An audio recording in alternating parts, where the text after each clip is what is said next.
So before we go into questions, Alicia, who's convened this event and has been our kind of convener for all of these webinars on wildlife, farming and food. Alicia, would you like to just say a few words of reflection before we go into what I'm going to take? I mean, we'll see how the questions go, but I'm certainly going to aim for about 15, 20 minutes of questions. But Alicia, what's your reflections overall? What you'd like to say? I'm full of questions at the moment. Yeah, I think the information from this episode is just adding to the information through the whole series, which is making the case for grassroots policies stronger and stronger, because it's demonstrated the expertise of many people and the imagination and will to act, to find solutions to the social distress and threatening environmental disasters, in contrast to the complacency of government, which is going in the wrong direction, and where nothing works and the threats increase. So I think that the case for grassroots policies gets stronger and stronger, and will be our best hope, really, because we're not having to reinvent the wheel. You know, the solutions are pretty obvious, and a lot of them are just going back on the mistaken policies of the last few decades. Okay. Thanks, Alicia. So to ask questions, I've got a couple for all the speakers, but to ask questions, maybe if you want to say the question, you could just turn your camera on and join the group. Or if you don't feel comfortable turning your camera on, just write the question into the chat and I'll read it to the panel. But I've got a kind of general question that I'd like, although there's obviously the topics they're connected, but they're quite different in some respects. One thing that connects, and maybe we want to say something like obvious about why governments don't seem interested for all the talk, redirecting the tax and savings policies in a way that are environmentally supportive. Like we can obviously recognize that fossil fuel companies might have natural interests, but we might ask the question, well, but why do governments seem so compliant in the face of this pressure? And so I suppose that questions about why governments are the way they are, I have to all the speakers, but I suppose connected to that, if it's not too complicated a question, last week we were in Spain and an environmental activist and an expert was talking about how often citizens seem to be almost more depressed and disbelieving in the possibility of change than the actual statistics suggest. So people are more likely to believe a depressing statistic about what's going on than a relatively optimistic statement. And I suppose there's something about how we as citizens are engaging with this democratically and politically that must be part of this equation. So maybe in the order that the talks were given, maybe it's just a reflection on this, like the politics of change and power and what's going on in your perspective. Is that okay as a rather vague question? Richard, would you like to just maybe say something to begin with about what you think's going on? Well, I think government is not engaging. And I always feared that the point that we're at would arrive. You know, I've been around this scene, as I say, for quite a long time. And, you know, in 2007, I thought change was possible. In 2015, I still thought it was going to potentially happen. We had a COP in Paris, which seemed quite good at that time. And ever since then, my degree of confidence has gone down. And I always presumed the moment would arrive when we would see what Labour is now doing, basically backtracking on a commitment. We can't afford climate change because we've got to balance the books. Complete and utter economic nonsense, because there is no reason for any government to balance the books, first of all. But secondly, there simply are resources available. It just shows a complete lack of imagination to claim that there aren't. And but we've got to that point that I expected we'd reach. And I think that, in a sense, is quite important, because this is the moment, as you say, when we do actually need a lot of campaigning. And that's why I'm writing something which is actually pretty straightforward. The numbers I gave you are big, but the changes are remarkably simple. When people talk about they want a wealth tax, which is incredibly prevalent at the moment, I really despair, because wealth taxes are incredibly complex to put in place, take years to design and introduce, and actually are incredibly difficult to collect, because most wealth of the very wealthy people is very hard to value. For example, how much is a private company worth? How much is a horse worth? How much is a work of art worth? How much are very expensive houses worth? My house, pretty easy, is one of many very similar to it in a development that I live on. Very easy to put a value on it. Just go to one of the standard websites. I can provide an answer. But a very wealthy person's house, almost impossible to value. So wealth taxes are nigh on impossible. So I've looked at trying to produce answers which are deliverable, can be campaigned on, are easy to understand, that people can communicate. And to me, that's really important, to give people the confidence that change is possible.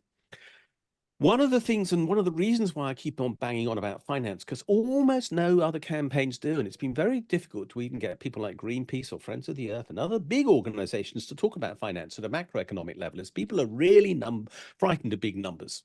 I mean, I don't think in numbers much less than 1 billion, which is, by the way, 1 with 9 noughts after it, whereas 1 million has 6 noughts after it.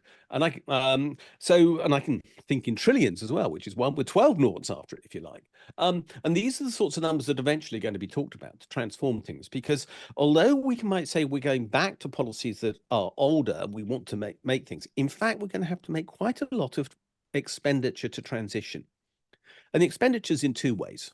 One is to actually invest in things like heat pumps, and to invest in alternative transport technology, and to make our houses insulated, and to put on solar panels, and to do all these other things, and to create flood defenses, because they are so essential. That's a lot of money we are talking about there. But there's also the training that is necessary to make all that happen, and the re-education, so that people don't think that year in, year out, they're going to go to Lanzarote on holiday or wherever it might be, because frankly, that flight is intensely destructive. And in fact, I live in East Anglia. I tend to go on a holiday in East Anglia. And I do so, one, because I think East Anglia is an amazing place to go bird watching, which happens to be my own passion, but the beaches are also brilliant as well. And 2, I have a very low carbon footprint as a result. People think that's really weird, but it isn't. So there's going to be a cost of re-education in all these things. And that is really grassroots-ish. That is talking to your neighbors, talking to your local newspaper, talking to the radio phone-in, etc. And all of those things are possible. But we have to actually persuade ordinary people this is possible, because the politicians won't. Why won't Labour do this? Look, I got a message from somebody who met with Rachel Reeves last night.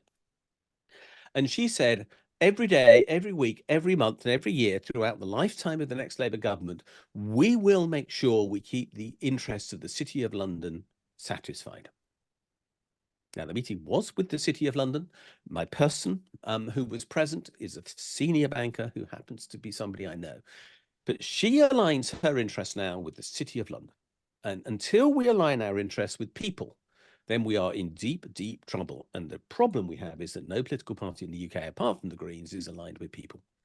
And the Greens have their own particular issues, as I'm well aware. So we've got to find a way to actually align the reality of politics, the politics that we live day to day, with the politics that we get in power, wherever it might be. But we have to think big. We don't have to think just about local authorities. We have to think about governments and international, and that has to be taken control of in the end. So our ambition has to be enormous, however depressing sometimes the scene might be. Thanks, Richard. So something about truth and realism there, very important. Yeah. Alicia, you want to come in before we go to Ed? Yeah. I wanted to ask if if the citizens' income could be funded now, because that would be a transformational step in changing the way we live. I've spent quite a bit of time looking at citizens' incomes. I have to admit, I'm not convinced by citizens' incomes. Sorry to say that. I would love to be. I did quite a lot of modeling of it with another pretty enlightened economist, Howard Reed, when he was involved with the Universal Basic Income campaign. The difficulty that we have with it is that the marginal tax rates that it would require on work would be so high that the incentive to abuse would be enormous. And I think that is quite difficult.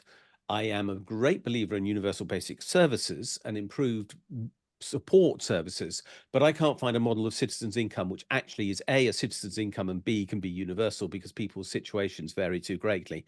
So I don't think it is a panacea, and I'm often presented with panaceas around these things, whether it be land value taxation or wealth taxes and so on. But most of them aren't, because there is no simple solution to a complex world, in my opinion. Sorry. Thanks, Richard. We can have a debate about that some other time.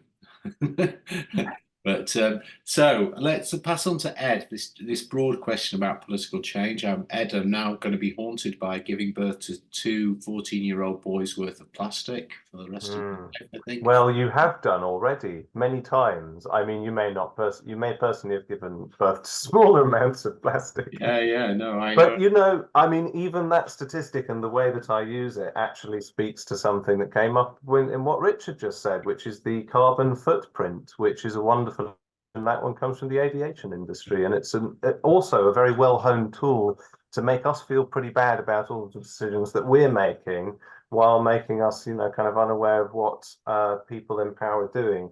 I mean, yeah, it's a big question, isn't it? And there's not really, there's no one answer to this. Why is government so willfully ignorant of many citizens' interests?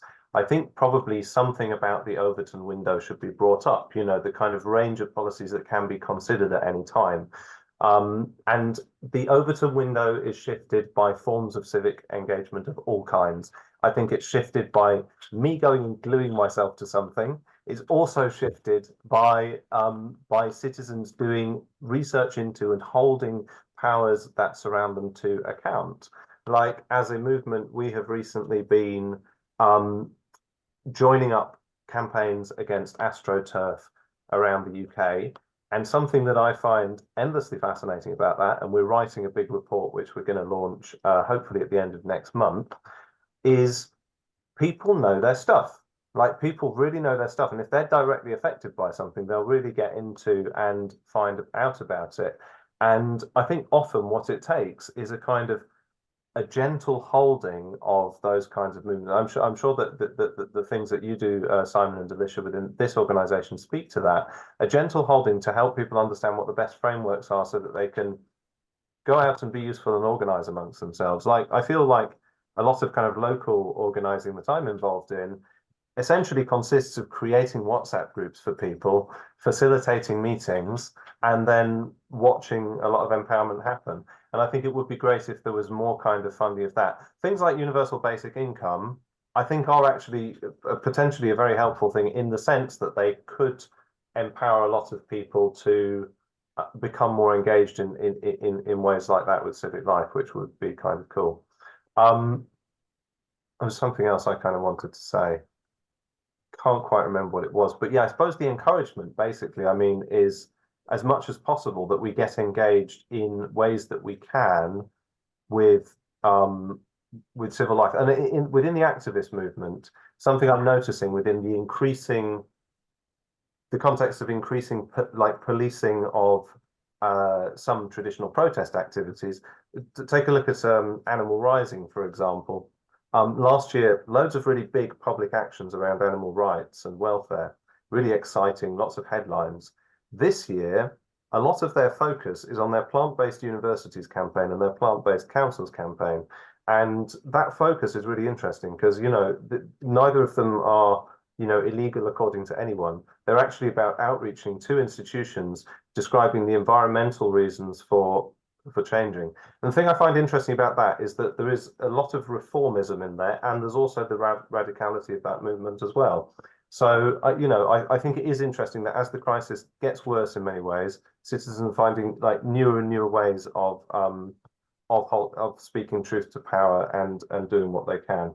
And I definitely, yeah, I'd encourage everybody to join Animal Rising. Sorry, Truth About Plastics. And creativity in the citizen engagement then is part of what you're saying, testing and pushing that window. Thanks, Ed. That's great. Yes. Janet, what are your thoughts to this broad question of power and rationality? Maybe we could call it. But oh, you unmute again, please. Sorry. Oh, yeah. That's better. Sorry about that. Yeah, I haven't got very much to add. It's interesting that I was also going to talk about the plastic grass campaign that we ran. It really showed that, the government response to our letter to them asking for a ban due to all of the terrible things about plastic grass, including, it's terrible for biodiversity, it's toxic, can't be recycled, full of PFAS, forever chemicals. Their classic response, which we could have predicted, was that we prefer to help people make the right choices. And we're like, well, where's your public information campaign then? It's down to us.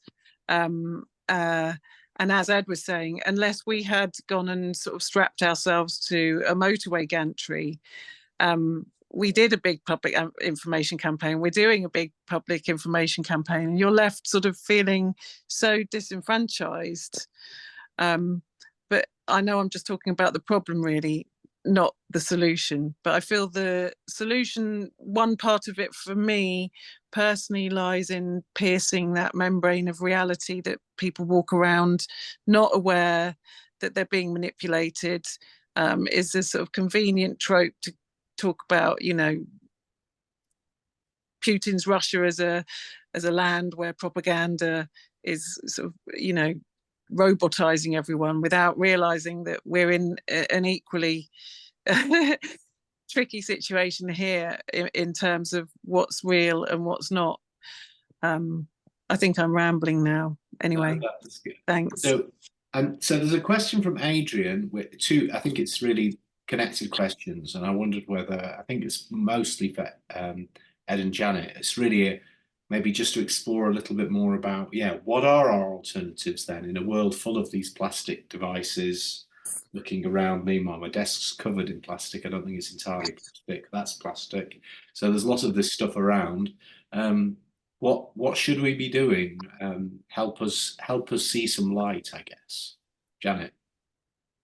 Yeah, I'm happy to talk first, but Ed will probably summarize it better. But we need a discussion around what's essential and what's not. It's pointless to say let's ban everything made of plastic. We have heart valves to consider, and desk tidies. But I suppose for me,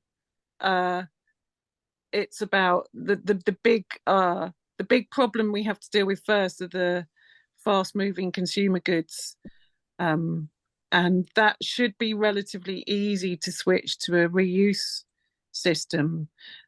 You can try it yourself at home by just saving your takeaway containers and then just taking them to the takeaway. And guess what?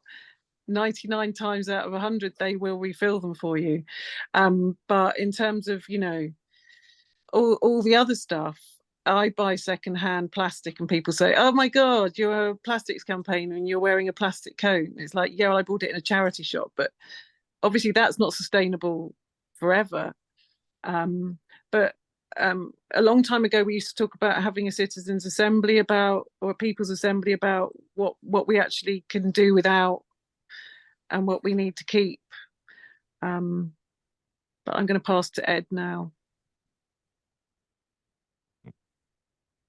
Yeah, again, a lot of this is to do with which levers and mechanisms for which things. But some of the really important levers are going to be international and national ones when it comes to prioritizing things like reuse models and getting reduction. The reason that a lot of our focus and the focus of almost every organization in Break Free from Plastic at the moment is on this global treaty is there are very powerful lobbyists who do not want us to move to things like reuse models.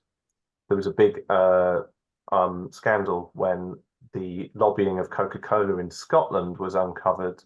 Coca-Cola had been campaigning against any form of deposit return scheme in that country, which is the kind of scheme that you have in Belgium for beer bottles, for example, where you bring them back to a supermarket, they're collected, cleaned and reused. They are, and Coca-Cola have also actually shown reuse using plastic, more, tougher plastic to work in Brazil before. Many of these companies know it works.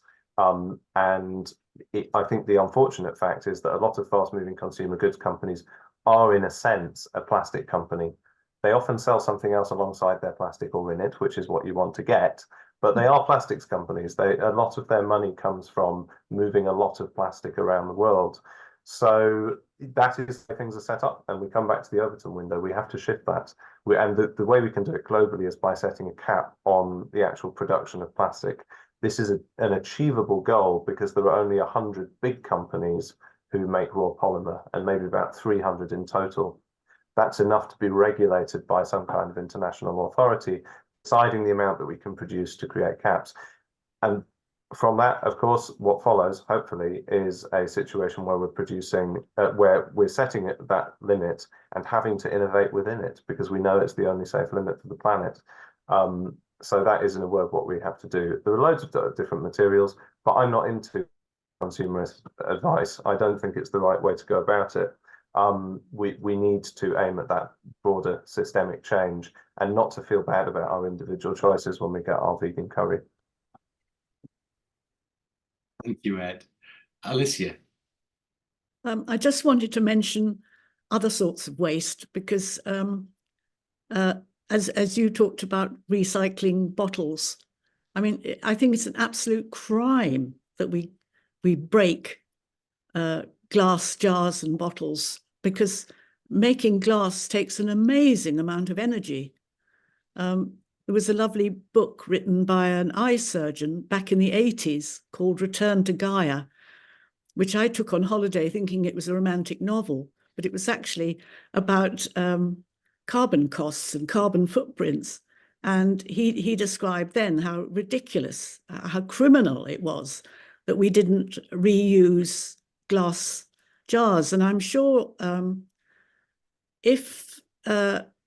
wonder if recycling was made more local, whether that would make returning jars and also plastic containers. I mean, I eat an awful lot of pills and they come in really firm, tough little tubes. And I keep having to throw them away. And I actually wrote to the chemist saying, I'm quite happy to post back the empties so that you can refill them. But they said this was impossible because they got them from lots of different sources. But, with a bit of ingenuity, if plastic became very expensive, I'm sure business would quickly change their practice. Ed, you want to follow that up? Well, I'd love to know from Richard what models might be for, that would increase the value of plastic as a primary product rather than the value of plastic as waste, which is, anyway, there may be ideas that could be floated around there, and I don't really know. But I do think what the argument of someone like Chris Skidmore in his net zero review, which came out at the end of last year and then was robustly ignored by his own party, who still have the cabinet, is a massive upscaling of recycling centres within this country to make recycling domestic. The issue with recycling, just as an idea, is that if you get conceptually the idea that we are stuck producing more and more plastic, you will see that recycling is a kind of laundering process or scam, because it's the amount of plastic we produce in total is going to triple from 2019 to 2050 at current rates. And it is very much set to do so. There's no reason we wouldn't continue to make things more and more convenient by putting them in more and more plastic things. And there are a lot of companies making a lot of money from doing so. So upscaling recycling is a definite way of kind of enabling this. And it doesn't really matter where we do it. It is true that currently exporting 60% of our waste is fairly criminal. But to take sports turf pitches, which I've spent far too much time thinking about, we currently have a recycling capacity for about 10% of the sports turf pitches we have in the UK.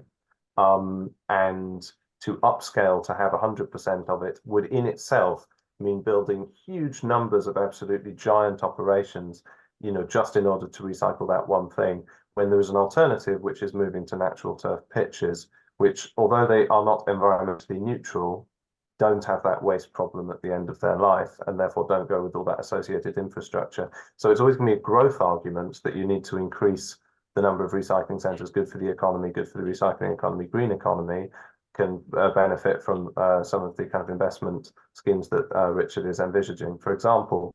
And there is definite value to you know, sustainable business models like that. However, recycling is not a sustainable business model. No.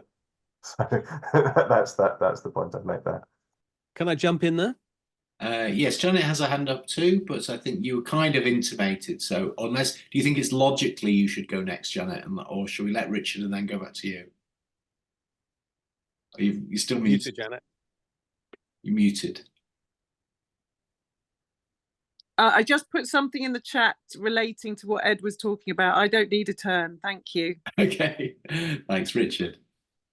Okay, I get this discussion. I don't think that there are anywhere in the world successful models about turning, to the degree that we'd like, taxes as a tool that turn bads into things that tax make unacceptable as such, not directly. I can't think of a tax which is likely to work, which you can, for example, put on your, you know, your dinner recycling box, that is not going to actually create other consequences in other ways.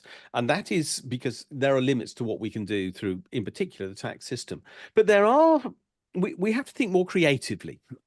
I mean, and the ultimate answer is, and you make the point very obviously, is that we're consuming too much. And we do all consume too much. And I know that's an issue that we as a family have addressed, and we tried to cut down consumption considerably. And in many ways, I think we've succeeded, but not altogether.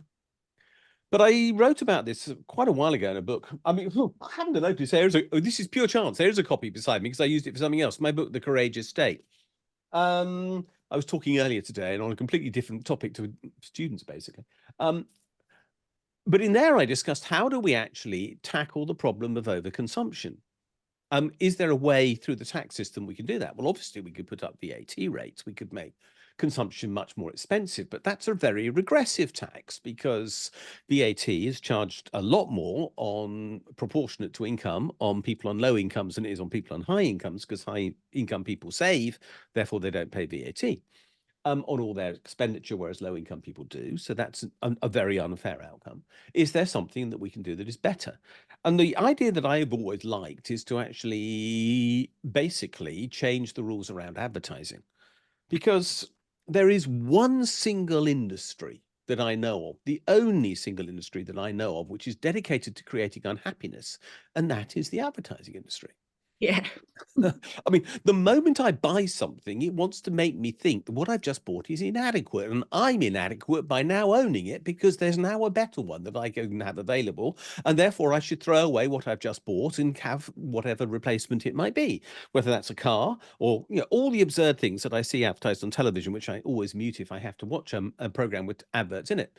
Now, if we did two things, one of which was to actually provide no tax relief on expenditure on advertising for business, the cost of them advertising would go up considerably.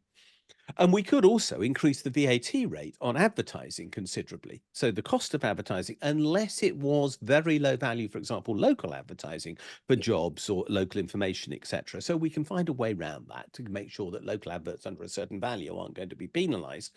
But those things which are promoting excess consumption should be penalized heavily. And if that was done, I think we would actually begin to look at the system change, because yeah, I agree with you, Ed and Janet. You know, small changes, you know, whether it is carbon footprint, although I think that it does make a difference, or whether it is, you know, feeling guilty about our own personal recycling programs and so on, are not as important as systemic change. And advertising is the area where I would really hit hard, because advertising does not create a good, it always creates a bad, is what I feel. and it encourages excess consumption, excess resource usage, feelings of disquiet, lack of self-satisfaction, undermining morale, destroying the planet, pretending that growth is good. I could keep going forever on this one, but that's my message. Let's actually kill the beast at source, which tells us we must consume more when we don't need to have a good life. Thanks, Richard. Lovely put. Tony would like to ask a question. Tony, can you unmute yourself? Tony? Put your hand up to ask a question, so you need to make yourself able to talk.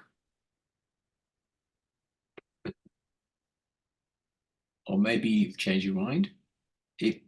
No, you can't unmute yourself. I don't know how to do it. I can try. Let's see. No, I can allow you, I can ask you to unmute yourself, but I can't unmute you. This is well, I'm going to we've had actually a really good debate at the end, and so I wondered whether I could ask the speakers and Alicia to just give us a last food for thought. So just something that they just want people to take away. If it's one thing, anywhere in this really, but just a last food for thought. So maybe we'll do. So maybe we'll do this kind of in Janet, then Ed, then Richard, then Alicia. So kind of in reverse order, if that makes sense. So and then we'll close. So Janet, would you a last food for thought for the audience and for the recording on YouTube?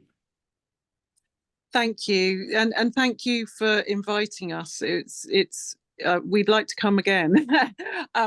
I think Ed can probably guess what my ask is. We really would like some volunteers to come and join us in one of our many office days. We have been donated free office space every Friday, and we serve a vegan lunch and top quality banter. You'll make new friends. If you're able to speak on the phone, we can provide you with a phoning script. In the next few weeks, hopefully we will be contacting as many NGOs, notables and civil society organisations as possible. So that would be my ask. We can't let this global plastics treaty fail. I hate to use the word last chance. Voice trails off. Thank you. Thank you, Jen. And Ed's confirmed that's in London, because not all of us live in London. So just Absolutely. All of us can phone bank from anywhere though, which is brilliant. So do please get in touch, and we have members in different parts of the UK, especially within our artificial grass network, campaigning against artificial grass pitches in their areas. Yeah, I guess my final thought would be that, I don't know, for me, like the more I work on plastics, the more kind of I notice the ubiquity of plastic. And that for me, if there was one thing you could take away from what we've talked about tonight, we've talked about so many interesting political things, and I've really enjoyed this discussion, it would just be that kind of material awareness. I mean, I do actually try not to buy these trays very much. I normally buy one if I want to talk about one or use it as a prop. But just to sort of sit with that object for a few minutes, you know, and think about it. Something I like to think about for bigger objects, and I do it for this, you know, things like this desktop computer and you know, something like a washing machine. I often ask myself, and I'm horrified by the thought of the response, you know, can everybody in the world have one of these? Is this a material good that everybody in the world can have? I know I've talked a lot about not being individually self-blaming, but I don't think it's even self-blame. It's just that material awareness of like, is this car something that everyone in the world can have? And if it is, could they have it for 2 generations or 3? And I think that may fundamentally shift how we view our material uses in this world if we are all a bit more kind of meditative about material goods. So thanks. Yeah, it's been really, really great. And also, if Tony, if you do think of a question that's plastic related, my email is in the chat. So please do send it over. We'll be very happy to answer. Ed, another really good point. Really, yeah, thinking about things as things that exist in the world, and thinking about the justice of those things in space and time. Very helpful. Thank you, Ed. I've forgotten whether I said Alicia. I think I said Alicia next and then Richard, but maybe I said Richard. Does anybody remember? Richard, why don't we go to Richard, then Alicia can kind of finish, and I'll finish the finishing. Okay, quickly then. I mean, my suggestion, think big. That is what we have tried to do as a group now. It's why we talk about billions. It's why we talk about how we have to change funding, because the world is not going to go backwards. The world always goes forward, and that does have a financial cost. We do need to tackle lots of problems. Inequality obviously is a major problem. Funding, the fact that we are going to have massive climate migration is going to be a problem, because it is, as a reality. Funding simple things like flood defenses, which are not simple, are going to be a massive problem. So we need to talk about this. And if you believe that the world could be a better place with a more equal world where we all have the opportunity to live, then I think that it's worth taking some attention to tax and looking at how we can change these things and thinking about how we use savings and financial products so our money goes to social purpose. That's what we're asking, that we tie up that fundamental part of our life, which we can't avoid. You know, in the end of the day, we all use money to some degree. How can we make that relate to what we believe in is what we're talking about. But that does follow on to that thing like advertising, which is also really important. How do we think about big systemic changes which are deliverable without actually running into the absolute obstacle of the big business world saying, you can't do that? We want to make it possible that we can actually deliver things which the big business world cannot stop us doing at the end of the day as well. And we are in that conflict day in, day out. We are trying to speak truth to power, and they've got a hell of a lot of power. Thanks, Richard. Very good. Very helpful. Alicia, what's your final thought? I think we've got to get excited about our own power, because we do the work. You know, government is by consent.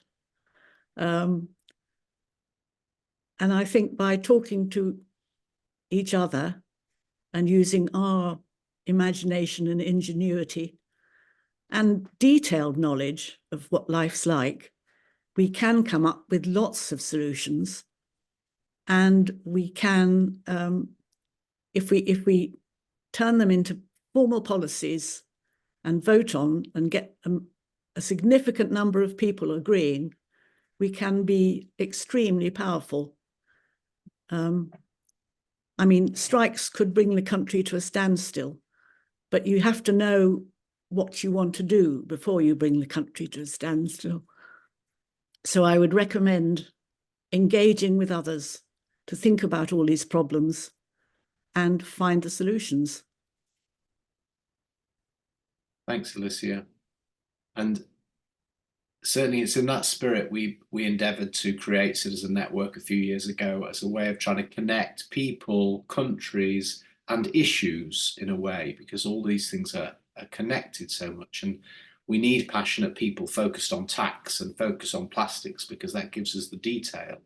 But we also somehow need to see this as the systemic problem is, and feel, and I suppose this is the central message of Citizen Network, feel that we are citizens. Even in a world where our politicians don't treat us as citizens, we have to wake up to the power that you're describing, Alicia. Even when they're trying to put us to sleep, we need to wake up.